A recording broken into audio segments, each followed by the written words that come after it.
afternoon, Carl. Hello, Michael.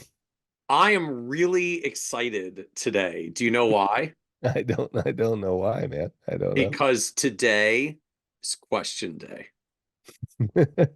Today is the day Jack had his magic beans and Carl has his magic questions. So I am excited It's funny. to hear Carl's magic questions of conversational goodness. I can trademark that, right? Carl's magical questions of conversation goodness. Yes, that's like what was it? The Lifestyle Planner Revenue Generator Deluxe model. Yes, yes. Yeah, Which yeah. still, I know you hated to have to like name a process and remains one of our most popular episodes of Yeah, 2025. it's so good. So good. We talked in our last episode about right, the I guess the sayings of the industry. I think you had attributed to John Bowen. Clients will judge you by the quality of your questions, not all the stuff we tend to blather on about that we try to do to prove ourselves and our credibility and how great we are. Yeah. And on the one end, like that's always been very powerful to me because I've certainly seen and lived and experienced over the years of this career. The more clients talk and the better I find questions that get them deeper into the conversation, the more powerful the discussion is, the deeper the connection is that get formed. Like just the better this goes. So I've always felt Mm. this very like gut experience of okay, after a certain number of conversations with clients, I'm like, I get it. You get those right questions in there that takes them a cool place, and like cool things just happen. And Mhm. then, and this may be entirely just me and my neuroticism over projecting, but then I'm like, okay, someone says people judge you by the quality of your questions. Like, well, crap. Now I have to get a list of the best questions and make a spreadsheet out of them so that I can navigate them in the appropriate sequence. So to me, Yeah. like you have always had this amazing gift around the questions that you have and the conversations that you start. You did it through the years in your practice. You've done it in your speaking, your writing. Now you're doing it in your 50 Fires podcast. And so I was hoping today for question day that you would just share some of the questions that you have found over the years help take us down these paths of more meaningful, impactful conversations with clients. Yeah. Yeah. Well, thank you. You know, we could, and I think we've done this before, and we could do it very sort of structured, like here's some questions for the first meeting, and Well, I like we could that. point to, I mean, well, I kind Like, of want to do like some fun, like just questions you could ask, certainly with clients, but with a okay. spouse, partner, with the kids, but like to get the first one out of the way, right? Like I'm not a question zealot. There are question zealots out there that have find like a very specific question and think that that's the only way. But I think I could just point you to, I often repeat one that you asked, like what brought you in today? Like Mhm. simple, simple. And your favorite follow-up, which is, and how do you think we could help with that? Which I think is great. All of these questions are designed at helping the client paint a desired future state. So that's really that's what's going on in the client's mind is like, I'm going to value this relationship based on the desired future state I have in my head, discounted for my uncertainty about your ability to get me there. That they don't know that, but that's what they're doing. Wait, Desired say that future again. Desired future state discounted for uncertainty. Okay. So the client has a desired future state. They're going to I want it. discount I you. want it to hurt less. I want it to feel better. I want to retire with 5 million on a sailboat, like whatever. There's some desire. Now, listen. We all know that the desired future state's kind of cute at this point, like that, but they have something either from Instagram, their parents, maybe Yeah. really well thought out.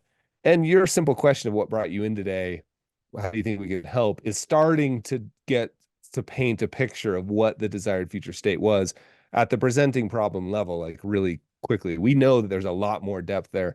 Another Yep. way to think about this is these questions are just a way to diagnose.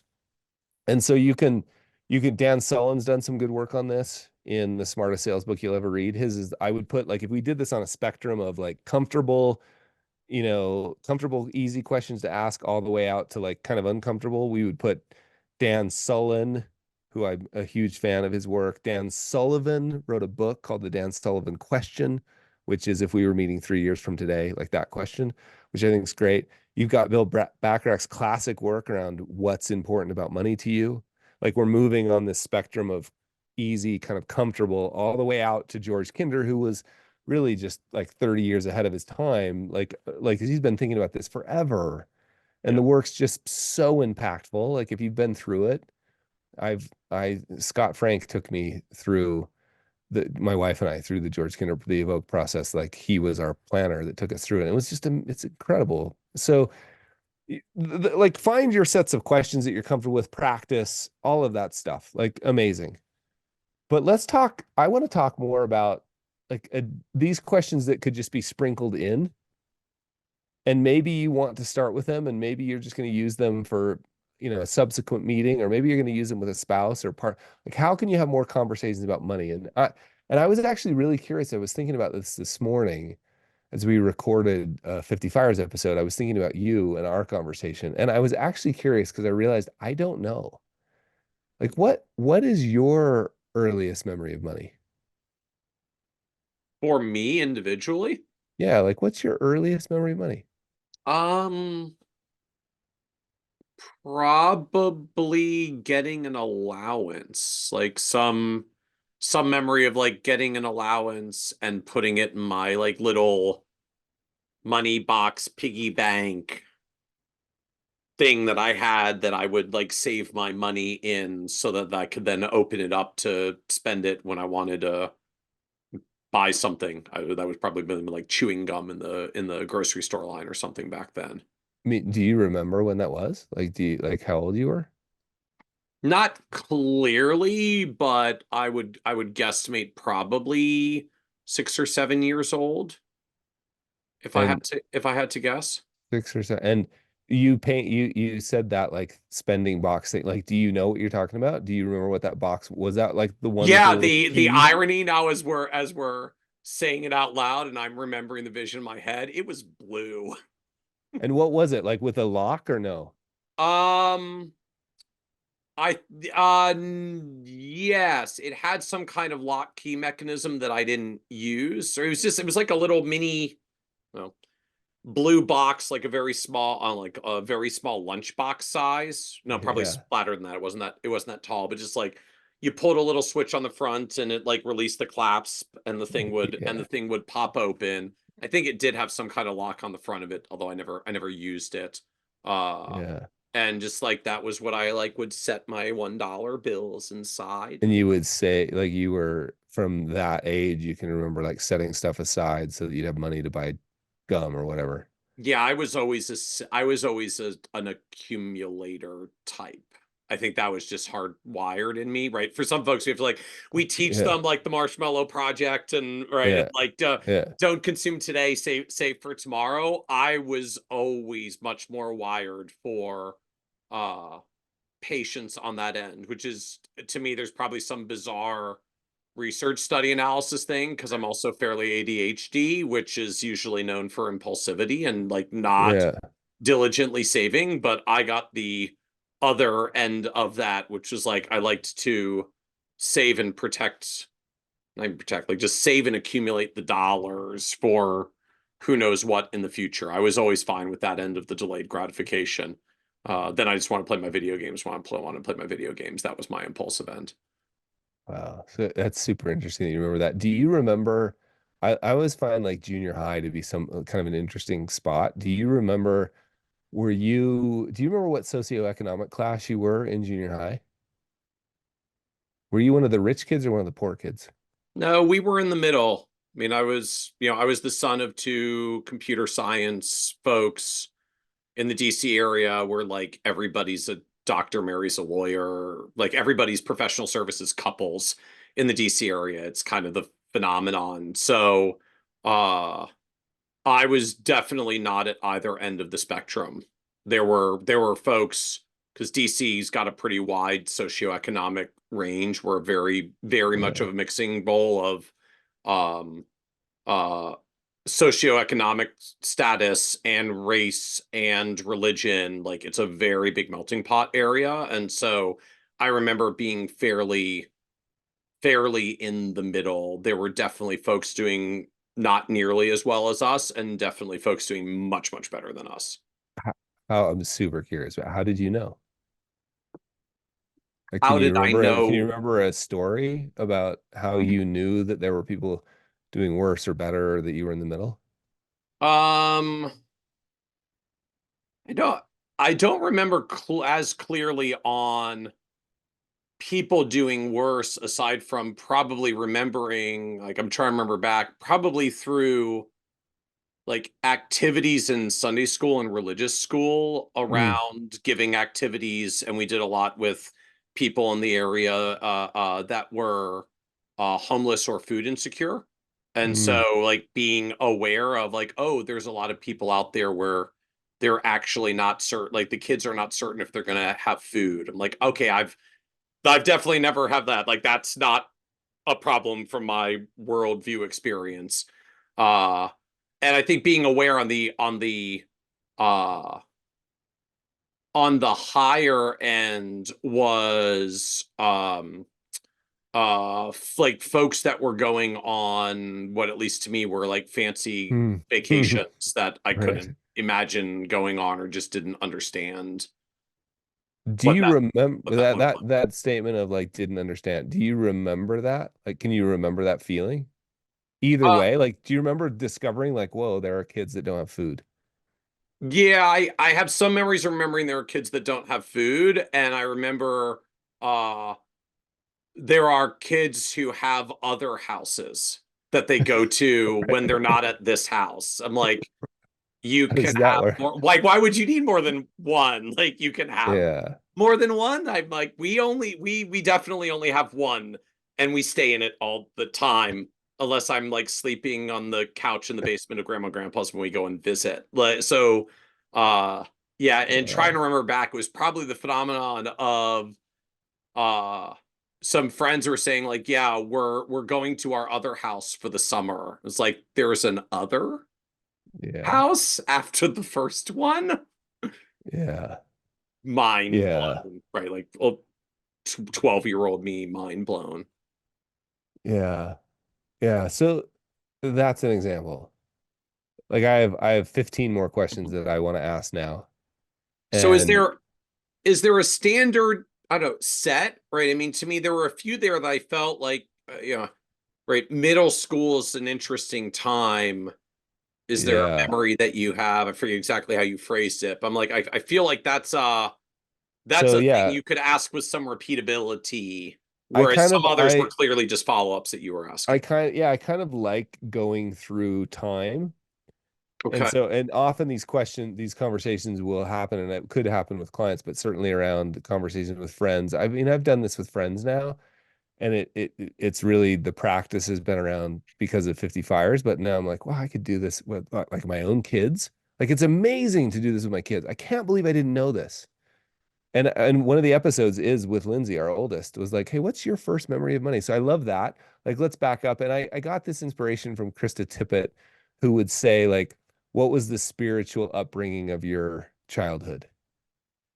And Mhm. I loved that question. On her On Being podcast is about sort of spirituality and people's spiritual journey. So I'm sure that somebody, you know, I'm wanting to say one of the Claunces or something. Like I'm sure somebody suggested that idea, like what's your first memory of money? So I love that one. Now, you didn't bring up anything particular. It's shocking to me how often, like if you go listen to Josh Brown's episode on 50 Fires, Josh Brown, right? So here's Mr. CNBC and like, Yeah. fast talking Long Island, the whole thing. Nobody's gonna cry. Like it took him 3 seconds to say, yeah, yeah, actually, I had this $100. Somebody give me $100, and I went to sleepaway camp. And then he told this like 3 to 5 minute story about how somebody it disappeared. And it Mm. became clear as we talked through the next hour that had actually informed Like his, like, I kind of am a little he said this, like, I'm kind of a little protective. I'm kind of trying to make sure that, like, what's their angle? Mm, Like this story. And then he said to me, I haven't talked about that in 25 years. And I asked him afterwards, I'm like, Josh, what do you make of the fact that you haven't talked about this in 25 years? He said, no one ever asked. mm-hmm. That's great. So it reminds me of that Carl Jung quote that something like, until we make the unconscious conscious, it will it will drive your life and you'll call it fate. So if somebody brings up a story around childhood that seems to have some emotional resonance, like I could tell you example, let me tell you one quick example of the middle school one. So what's your earliest memory? The next question I was going to ask you, because I wanted to actually just do this, and then I was like, wait, I'm just going to have Michael on 50 Fires. Was uh what was money like in your home? Mm. What do you remember? What do you remember your parents talking? Do you ever remember your parents talking about money? What was that like? Now when money comes, the junior high one I just developed on my own, and I was so excited about it when it happened. Because I remember just saying, like, do you remember what socioeconomic class you Mm. were in junior high? And it's very intentional, junior high, because it's that, like, that's that the height of angst Yep. around, do I fit in? Do I not fit in? And so Yep. I kind of switched it. I did it to you, which was, do you remember what I was actually thinking very carefully, okay, Michael's has got a background here, so I could just say socioeconomic class, but I actually like softening it afterwards with, were you one of the rich kids or the poor kids? Mm. Because that's like kind of what you would have said back then. Yep. So I said that to somebody, and she was like, oh yeah, I remember um my dad used to drive me to school in this old beat up car. And I remember one time pulling up in front. In fact, Hal Hirschfield just told me a very similar story, the UCLA professor that we all Yeah. know and love. Um, a very similar story about this. But so this lady said, I remember pulling up one day, and we always got there about the same time the buses were unloading. Mm. So like everybody could see. And I remember one time his car backfired. So everybody looked over. Mm-hmm. So if you get something like that, like you can't So just like go, yeah, like projecting to junior high stage, like the car backfires. Like it's the ultimate, oh I my know. gosh, everyone's Yeah. looking at me. Like Yeah, and talk how about a seared beautiful. and traumatic moment. I wasn't even there and I feel it. I Yeah. Yeah, we feel that all anxiety do. moment We of all that do. And story. what's so beautiful about that conversation in a client engagement would be, you now have the opportunity to help them make sense of that. And it's only one question. The next question is, oh man, that wow, given the benefit of 20 years of hindsight, what do you make of that now? Mm. Or if you could go back and talk to yourself with the benefit of hindsight, what would you say? And now you've just given them one of the best gifts you could have ever given. Like, you can now put a little bit of resolution, a little bit of meaning around Yeah. this experience that's been informing their lives. And I could tell you, literally, I could tell you 100 stories about that now over the last 20 years of, like, but it's so easy to miss, because you could just go, oh, wow, where do you keep your bank accounts? Yeah. Like you could just, but if you're just aware to what happened to you just now, you were like, I wasn't even there and I could feel it. Well, if you can feel it, you could just sit for a second and say, oh, yeah, I can feel that. What do you make of that? Or something simple, tell me more. Or what else do you remember about that day? Like, if you, I was waiting for something, and then we just sort of like decided not to use all the time for it. But if I said something to you about, so junior high, and then I could say, okay, what did most families didn't talk about money. Do you remember money being talked about at your house? Like, what would you say to that? Like, what was your experience with money growing up, Michael, like in your house? Um, honestly, not a lot of conversations growing up. Like, again, that sort of in the middle dynamic. Like, I had some awareness there are people that were definitely not doing as well. We definitely weren't at the other end of the spectrum because we didn't have like other houses and extra Right. cars and all the things like those are the sorts of things I associated with okay, apparently they have a lot of money. Like we don't have that stuff.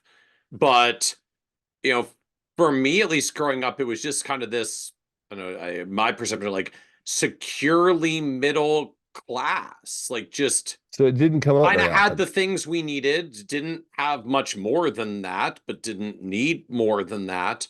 There really weren't any conversations about money happening in the households. Like we weren't there. I don't have any memories of like parents talking about money stresses and how we're going to pay for that thing. Like none of that ever cropped Mm, up. mm. But we never really had any splurges in the other end either. Just always kind of felt like I guess we're doing okay and things are fine. And like I didn't even I think even child and like I didn't worry about it. It just Didn't wasn't know the thing. it Yeah. wasn't particularly on the radar screen. Yeah. So let me interrupt here.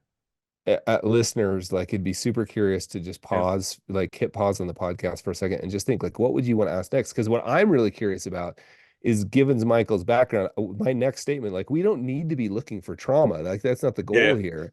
As it would simply be like, wow, that's really interesting. What do you make of that now? That it was just this it was just like a thing that wasn't even a thing. Like, and Right. what do you make of the fact that you don't remember any like that your parents like you didn't talk about money? What do you make of that? And I would imagine you'd have another 5 minutes to talk about like, Right. well, gosh, that's interesting. And you're now giving them the benefit of like making sense of their experience.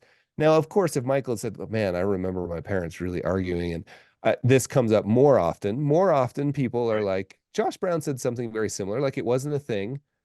And so now I'm moving through history with you and Right. Josh, and I'm saying, all right, now, okay, tell me a little bit about when you went away and like you were responsible for the money for the first time for Okay. yourself. And then we can go to, hey, you told me money wasn't a thing at your household.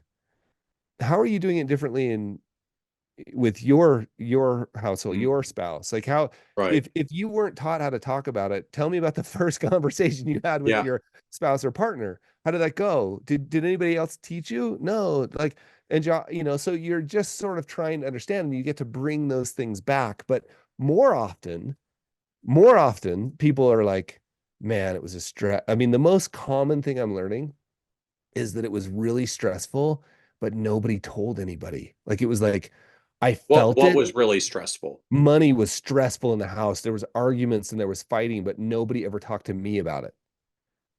Like it was an elephant in the room, and I could hear. They didn't think I could hear them in the other room, and if that happened, I would be so curious to be like, can you remember where were you? Because I've people have said to me like, I remember sitting in the corner, holding onto my pillow. I mean, that's just and like we look, there's a line here that we don't want to unlock because we're not trained. But I think there's a level at which you can just be like, hey, if what do you make of that now? That experience. As a podcast host, I can just be like, what do you make of that now? And with the benefit of hindsight, what do you wish you would have known back then? And like I hate to keep picking on Josh, but it's just because many of the listeners will know him and his story. It's really interesting to say to him, like, do you like, I would be curious to you, Michael, like, do you wish your parents had talked to you a bit more about it? Do you wish they had involved you in these discussions? No, not particularly. Yeah, I mean, I yeah, didn't mind it. I didn't have yeah. regrets. My parents were conscious to start teaching me about money and dollars and money lessons, but Like it, budgeting. yeah, I budgeting, allowance, and Mm, essentially like reward for hard work. So mm, mm, uh my father got me started fairly early on like how to get opportunities mowing lawns in the mm, neighborhood. mm. Then I convinced him to pay me to mow our lawn, which I felt so proud of that I convinced him, and I'm now Right, very clear right, in retrospect was like he was teaching me a money lesson around work and feeling right. rewarded for work. Well played, Dad. Uh Yeah. then at some point when I was 14 or 15, he introduced the conversation of basically like you're doing this with my mower. Right. Cost of goods sold. Uh-huh. And Yeah. I said, well, like, well, Yeah. your mower's not very good. uh, I wish we had a better one. And he said, fine, like we can get a better one, but you have to pay me $10 a lawn until it's paid back. And it So took good. 2 summers to pay him back. And then I still remember the pop in the third summer when the $10 skim to pay Yeah. back mower went away, and all of a sudden my income, my lawn Yeah. mowing income went up because I'd paid off the lawnmower. Yeah, listen, that is so rich. Like I would want to know even like, hey, where were you keeping track of that? Like I talked to Manette Chauhan, the restaurateur, and she's on celebrity chef shows, and she could remember the feeling of the paper and the little notebook that her dad kept where he wrote down all the ins and outs, like the ledger that her dad kept. And I'm like, man, that's so embedded with meaning, like the pop. I mean, you use the word pop, right? When the $10 skim.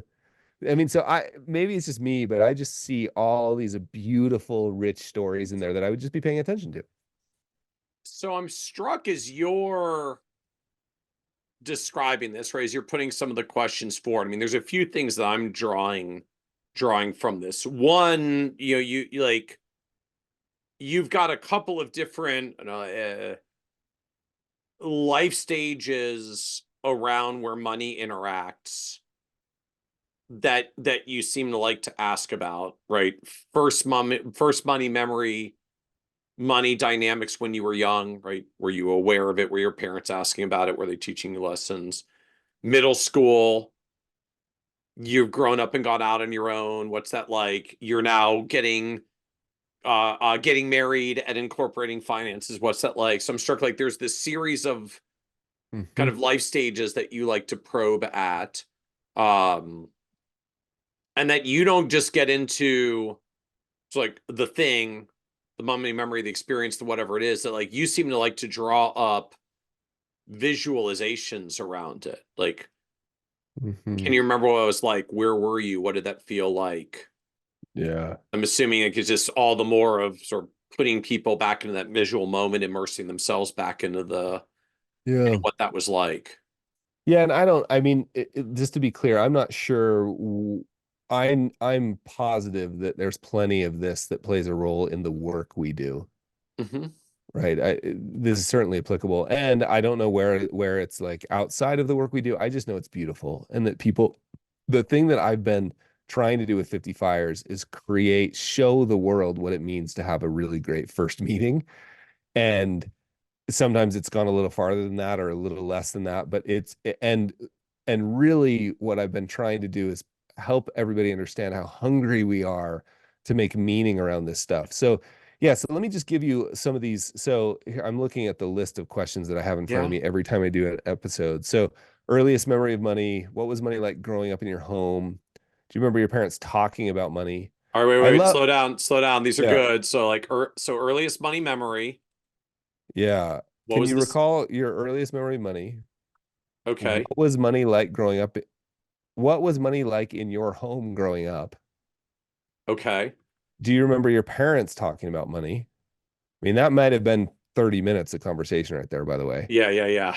I often don't get to it, but I really love it when we do. Like, what rituals or habits around money do you remember from your family?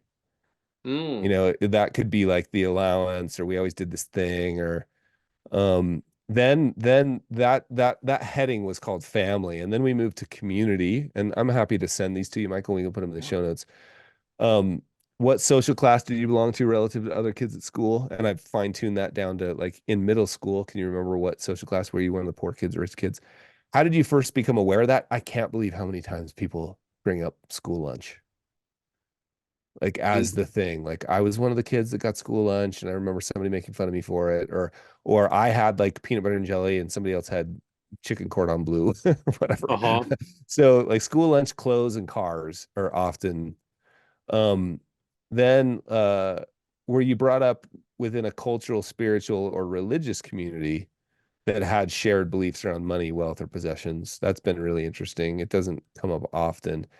Here's one of my favorite ones that we didn't get to. I'm just kind of going rapid fire Yeah. here so we can wrap up. But um, I love this question. And One thing that's interesting about this whole set of questions is it's really fun later to link these back, like what you and I already did. You can Yeah. link back to like Josh Brown's losing the $100. How is that played in his life? So I love tying this all up with if you had to summarize your beliefs around money in early life in one word, what would it be? That's universally been one. If you ask it right, slow down. Hey, Michael, if you had to summarize your belief around money early in your life in one word, that's how I'd ask it. In one word, what would it be? Just leave lots of space in that sentence because I've universally had people be like, oh, like that one takes. It's I hard. can't, I get down to one word. I So, know. And I don't let people off the hook. Like I did once. I was like, oh, don't worry about the one word. And then I was like, oh, that was wrong. Just let them simmer in that. Like if they yeah. said three words, I wouldn't say I said one word. But like let it really forces it's really amazing. Like that one's really great. Uh now so then I moved to now. There's a heading called now. So we've gone Okay. from family to community to now. I used to ask the way this is written, it says financially, what does enough mean to you? I dropped financially. I said, what does enough mean to you? That's been really fun. And that's again, like that sometimes is the whole show. Like Right. the answer to that question could be 30 minutes of conversation. Um, what's the biggest lesson you've had to learn about money and how has it shaped your perspective now? Uh, with respect to money, what do you do differently in your household than your parents did when you were growing up? Mm. That one's really fun. This one's really interesting. I haven't asked it very often, but when I do, it's fun and it's just sort of like if it comes up, I'll say like, "Hey, I'm going to make a statement and I just want you to reply to it." Here's the statement. How much I earn as an individual is an indication of my value. That's been really fun because it's really confronting. And it sounds cliche and silly, like nobody would believe that, but we actually behave as if we do often. Oh, yeah. So it's been fun. I've asked this a couple times. Do you remember the first time you received a large amount, a large sum of money and held it in your hands? Mm. And what I'm after there is it's been really crazy. There's this universal feeling of electricity, like energy, like I don't know, but like Hal Hershfield, again, UCLA professor, Yeah. behavioral finance, talked about this sense of like this was this thing that has gone, he talked about having an old coin, Mm. maybe even like hundreds of years, like maybe a Yeah. prior, like an old coin. And he was like, I couldn't believe that this had been passed around by different Yeah. people and it meant value and they traded it for things like I thought that was fascinating. And then there's just a few more. I love this. Imagine 100 years from now, somebody shows up and finds a box of your last 10 years of credit card statements. What would they know about you? Oh, Yeah. Like pretend like there was sometimes I'll like pretend like there was an archaeology dig 100 years from now and they uncovered the last 10 years, like right now, the last 10 years of credit card statements and bank statements. What would they be able to tell about what you valued? mm. And then sometimes if I use that one, I'll say later in the show, hey, imagine 10 years from now, we look back at your credit card statements. What do you hope they would say about you? Right. So Right. those are some of and then I almost always end with, I've asked like, what would it take for you to feel happy about money? I've asked about financial role models. Um, I'm particularly interested in wisdom traditions. Like, what have you learned from like, do you belong to any, religion or particular wisdom tradition? Like a lot of people have brought up things that Jesus said about money. And then my favorite question to end is if people have kids, If they don't have kids, I just use them, but it's particularly powerful if they have kids. So let's say you have a 10-year-old. And I try not to ask about names for privacy, but if they've brought it up, then I'll say like, oh, let's say your 10-year-old's name is Sally. And if they don't bring it up, I just say, do you have kids? And they'll say, yeah, how old's your youngest? 10. And I won't say what's their name. I just say, how old's your youngest? 10. Or they might say she's 10. I would say, let's pretend 20 years from now I'm still doing this show. And your daughter's now 30.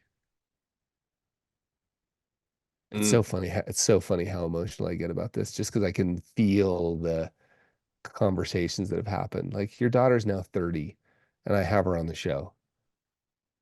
What do you hope she would say about her relationship to money? Ooh. That's been just so good. And that's a great question with clients. Your earliest memory of money, great question. What does enough mean? Were you one of the poor kids, the rich kids? I mean, I could tell you so many stories about client, like these kind of questions with clients, that if I had not known the answer, I don't know how I would have done my job.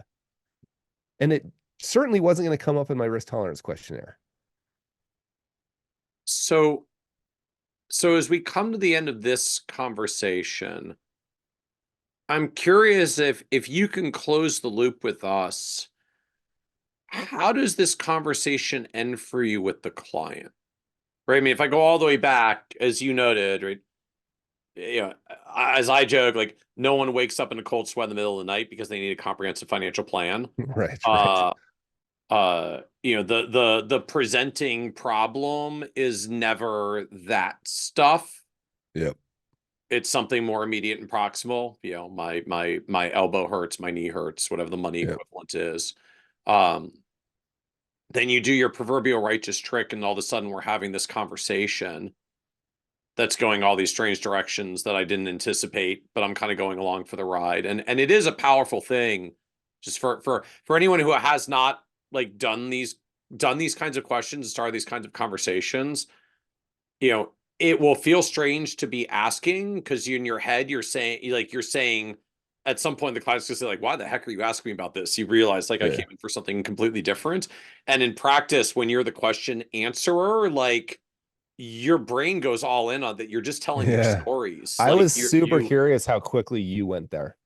yeah. Like I was like, I'm gonna see. And you were just like, yeah, let's talk about it. Yeah, I mean, just So like, you're yeah, right. like human beings Yep. we Yep. like to share our stories. So you Yep. fall into it very naturally. To me, that then at some point it's like, okay, but I did come to you For because some help. I didn't come to my cry on the elbow couch. hurt. You know, Yeah. I'm Yeah. freaking out because my kid's going Yeah. to school in a few years and I've hardly Yeah. saved anything. And now's your chance to be a miracle worker, right? Whatever it is, there was something that came in for. So we started there. You take me down this Yeah. path. How does this meeting end Yeah. Yeah. Let's wrap that up real and what quick. comes So next? Like, I feel I like it's a good really, way I, for us to wrap this discussion, yeah, I can't imagine doing all of those questions with a client in a first meeting. There's no way. Like right? Just that's I a think lot in the aggregate. yeah, I think really what you're trying to do is a very, very modified version. You just may get to those in other meetings. Like, hey, I'm sort of curious about this. Like, just drop one in every once in a while to deepen the relationship. But in the first meeting, I think you're doing some version of a discovery series of questions that helps you paint a desired future state so you can feel like you've really diagnosed like, hey, yeah, I know performance is really important, it's important to us too, can we back up, Bill Bacharach, what's important about money to you? And if you need training on that, Bill's probably still the right place to go, like George Kinder, Dan Sullivan, Dan Sullen, your question, whatever, you do something there. And that's the beginning. I think I love Bill's phrase, like that's the values conversation. I think the output of that first, that's like 10 to 15 minutes. Okay. And I think of the output of that as a statement of financial purpose. Like afterwards, I could write down, Right. Carl, you told me that time with your family, mainly outside and serving in your community is the important thing. Is that right? Yeah.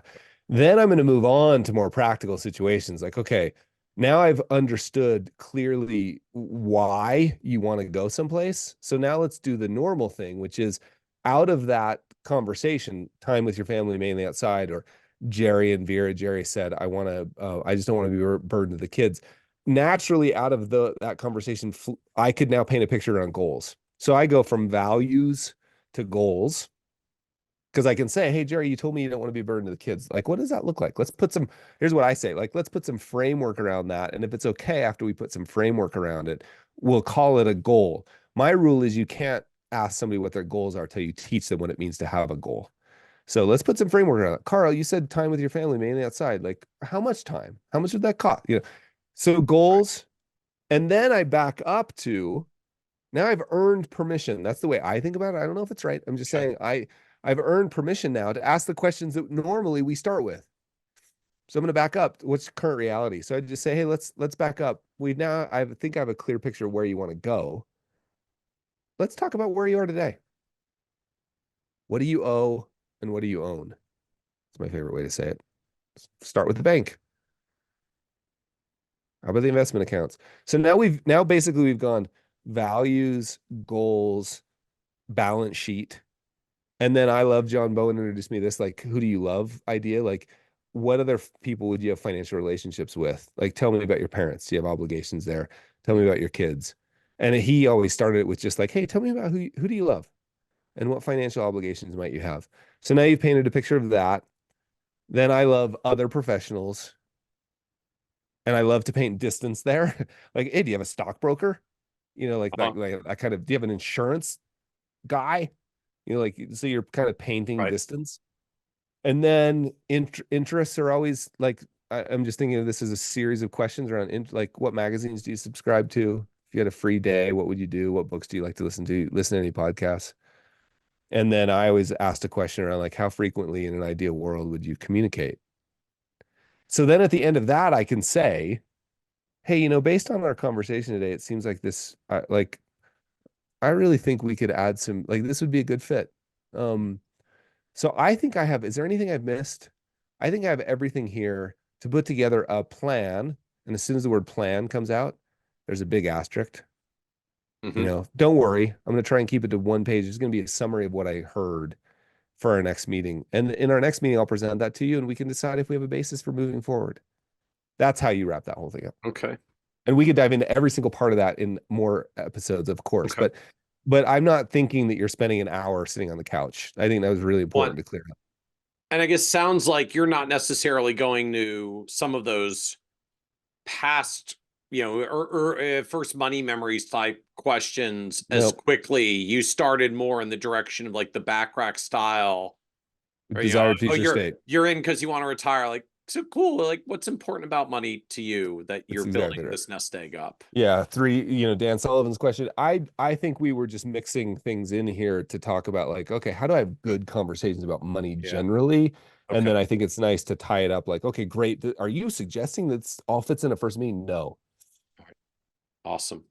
So fun, Thank man. you, Thank Carl, you. for Let me sharing the just magical questions of conversational goodness. I'm let me sticking just with that. suggest like, please, if you can, like, go practice like that first memory of money question you can ask at a barbecue. Do you know what I mean? Like, Yeah. somebody brings up like, what do you do? Oh, I do. I was thinking about this. I just listened to this podcast. Even like, you can blame it on me, right? Like, well, what was your first memory of money? Like, Yeah. go. We need to normalize Yeah. conversations about money that actually matter. So let's go Mm, do that, and then send us emails because I'd love to hear about them. I like that. Normalize conversations about money. Normalize conversations that actually matter about money. Yeah, I think the best way to say that is normalize having meaningful conversations about money. Not like, what did the market do today? But like meaningful conversations Yeah. about money. All right. I love Okay, it. cheers, Michael. Awesome. Thank you, Carl. Okay. Thank you.